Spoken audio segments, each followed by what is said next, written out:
Mercoledì 4 settembre, San Mosè Profeta. È il 248esimo giorno dall'inizio dell'anno, ne mancano 118 al termine.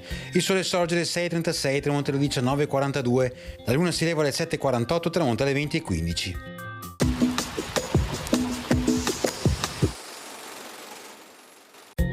Francesco Petrarca si impegna a lasciare la sua biblioteca alla Repubblica di Venezia. L'atto di donazione dice: desidera Francesco di avere per erede il beato Marco Evangelista, se così piacerà a Cristo. Con questo che i libri non siano venduti né maltrattati, ma siano conservati in luogo sicuro dal fuoco e dalle piogge. Alla morte del poeta il governo veneto non si curò di far valere la donazione e i preziosi libri andarono purtroppo in parte dispersi. Quelli rimasti furono in seguito posti nella biblioteca marciana.